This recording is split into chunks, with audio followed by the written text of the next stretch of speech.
Salam, selamat pagi dan salam sejahtera bagi Anda dimanapun Anda berada. Dan pastinya pada saat ini juga Anda bersuka cita di dalam kehidupan, oleh karena hari ini Anda merayakan hari kelahiran dan juga hari pernikahan di tengah-tengah keluarga. Kiranya Tuhan selalu memberkati kehidupan Anda dan keluarga.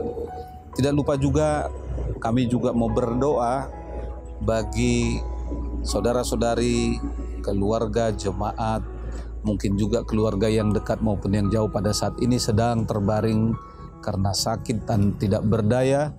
Kami berdoa kiranya Tuhan memberikan kesembuhan melalui obat-obatan, makanan dan minuman, dan keluarga yang merawat Anda di rumah. Tuhan Yesus memberkati.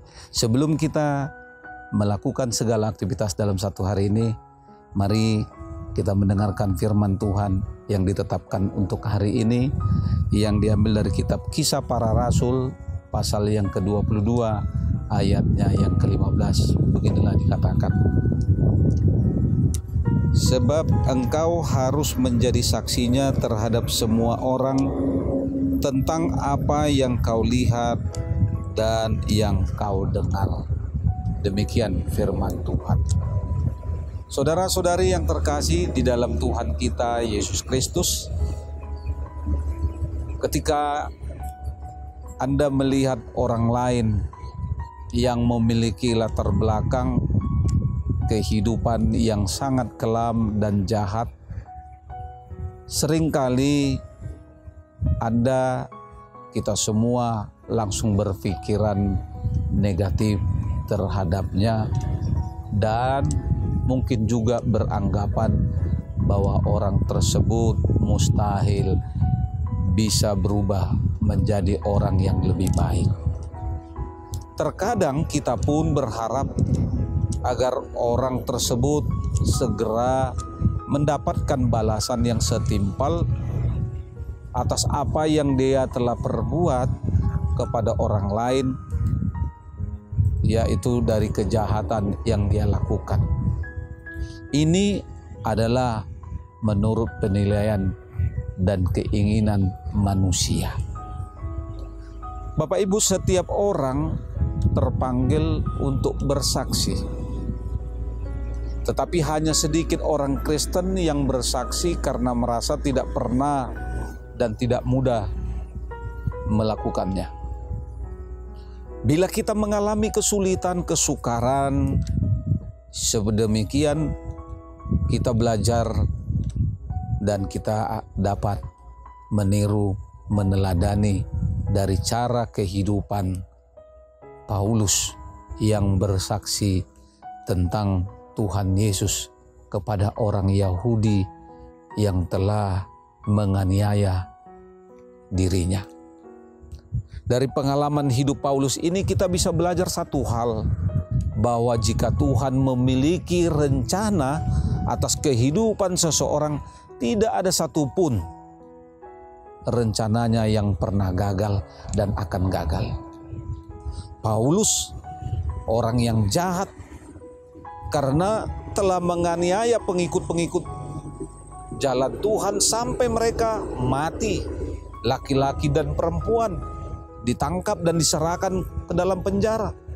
Itu bisa kita lihat di dalam Kisah Rasul pasal 22 ayat 4. Kini telah ditangkap sendiri dia oleh Tuhan dan hidupnya mengalami perubahan 180 derajat. Tuhan itu baik dan suka mengampuni dan berlimpah kasih setia.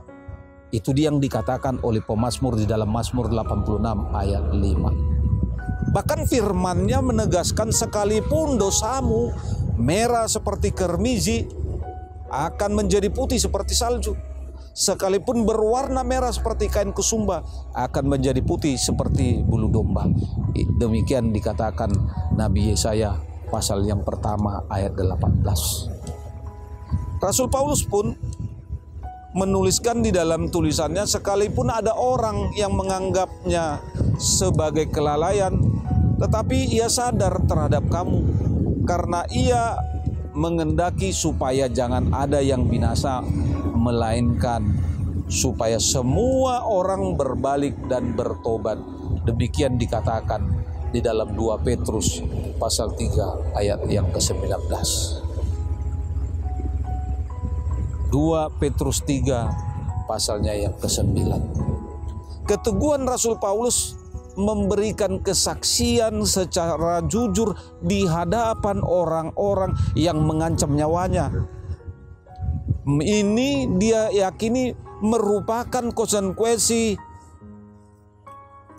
dari keputusan imannya, bahwa ia sungguh-sungguh mempercayai, mengakui, dan mengandalkan Yesus Kristus satu-satunya Tuhan dan Juru Selamatnya. Paulus pada akhirnya dapat berkata, tetapi apa yang dahulu merupakan keuntungan bagiku sekarang kuanggap kerugian karena pengenalan akan Kristus. Itu sebabnya dia katakan malahan segala sesuatu kuanggap rugi. Sebagaimana dia katakan di dalam Filipi 3 ayat 7 dan 8. Ini adalah bukti pertobatan yang sungguh-sungguh, yaitu meninggalkan kehidupan lama kemudian merespon panggilan Tuhan. Tuhan bahkan bukan hanya memanggil Paulus untuk memberitakan Injil, tetapi juga untuk menderita bagi Kristus. Dan itulah yang dia katakan di dalam Kisah Para Rasul 9 ayat 16. Aku sendiri akan menunjukkan kepadanya betapa banyak penderitaan yang harus ia tanggung oleh karena namaku. Sudah sepatutnya saudara-saudari, kita masing-masing harus memiliki keputusan, yaitu keputusan iman secara pribadi. Demikian sehingga kita tidak sekedar hanya beragama dan mengikuti Kristus. Apa yang kita lihat, apa yang kita dengar secara pribadi dengan iman di dalam Yesus Kristus, inilah menjadikan kesaksian kita di dalam dunia yang fana ini. Keluarga, tempat kita bekerja, di mana kita sekolah dan kuliah, dan masyarakat adalah merupakan area kesaksian hidup kita. Hidup orang-orang di sekitar kita pasti akan dapat melihat, menyaksikan, mendengar, dan akan meneladani hidup yang berdasarkan iman di dalam Kristus Yesus. Selamat beraktivitas. Tuhan Yesus memberkati. Shalom.